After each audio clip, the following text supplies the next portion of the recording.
Hi friends, welcome to Vaishnav property. ನೋಡಿ, tar ರೋಡ್ಗೆ attach ಆದಂಗೆ 32 ಗುಂಟೆ ಒಂದು ಅಗ್ರಿಕಲ್ಚರ್ ಲ್ಯಾಂಡ್ ಬಂದಿದೆ. ಇದು ನಿಮಗೆ ಮೈಸೂರಿಂದ 50 ಕಿಲೋಮೀಟ್ರ್ ಆಗುತ್ತೆ, ಮತ್ತು ನಂಜನಗೂಡಿಂದ 30 ಕಿಲೋಮೀಟ್ರ್ ಆಗುತ್ತೆ. ಗುಂಡ್ಲುಪೇಟೆ ರಿಜಿಸ್ಟ್ರೇಷನ್ ಬರೋಂಥ ಲ್ಯಾಂಡು, ತಾರ್ ರೋಡ್ಗೆ ಅಟ್ಯಾಚ್ ಆಗಿರೋಂಥ ಲ್ಯಾಂಡು 32 ಗುಂಟೆ ಬರುತ್ತೆ. ಪ್ಲಸ್ ಒಂದು 4 ಗುಂಟೆ ಖರಾಬ್ ಬರುತ್ತೆ. ಟೋಟಲ್ ಒಂದು 36 ಗುಂಟೆ ಆಗುತ್ತೆ. ಮತ್ತು ವಿಲೇಜಿಂದ ಇದು ನಿಮಗೆ 250 ಮೀಟರ್ಸ್ ಇದೆ ಅಷ್ಟೇ. ವಿಲೇಜಿಂದನೂ ವಾಕಬಲ್ ಡಿಸ್ಟೆನ್ಸ್, ಮತ್ತು ಒಳ್ಳೆ ವಾಟರ್ ಸೋರ್ಸಿಂಗ್ ಇರೋಂಥ ಏರಿಯಾ. ವಾಟ್ರ್ ಬೆಲ್ಟ್ ತುಂಬ ಚೆನ್ನಾಗಿದೆ ಈ ಏರಿಯಾದಲ್ಲಿ.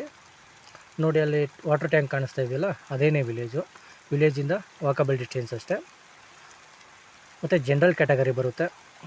34 ಗುಂಟೆ RTC ಬರುತ್ತೆ, ಪ್ಲಸ್ ಒಂದು 4 ಗುಂಟೆ ಖರಾಬಿದೆ. ಟೋಟಲ್ 36 ಗುಂಟೆ ಆಗುತ್ತೆ. ನೋಡಿ, ಇವರು ಪ್ರೈಸ್ ಬಂದು 20 ಲ್ಯಾಕ್ಸ್ ಹೇಳ್ತಾಯಿದ್ದಾರೆ, 20 ಲಕ್ಷ ಹೇಳ್ತಾಯಿದ್ದಾರೆ. ನೆಗೋಷಿಯಬಲ್ ಆಗುತ್ತೆ. ಇಂಟ್ರೆಸ್ಟ್ ಇದ್ದರೆ ಕೆಳಗಡೆ ನಂಬರ್ ಕೊಟ್ಟಿರ್ತೀನಿ, ಕಾಲ್ ಮಾಡಿ. ವೈಷ್ಣವ್ ಪ್ರಾಪರ್ಟೀಸ್ ಕಡೆಯಿಂದ ಒಂದೊಳ್ಳೆ ಬೆಸ್ಟ್ ಪ್ರೈಸಲ್ಲಿ ಮಾಡಿಕೊಡೋಣ. ಲ್ಯಾಂಡ್ಗೆ ಒಂದು ಸಲ ವಿಸಿಟ್ ಮಾಡಿ, ತುಂಬ ಚೆನ್ನಾಗಿದೆ ಲ್ಯಾಂಡ್ ಮಾತ್ರ.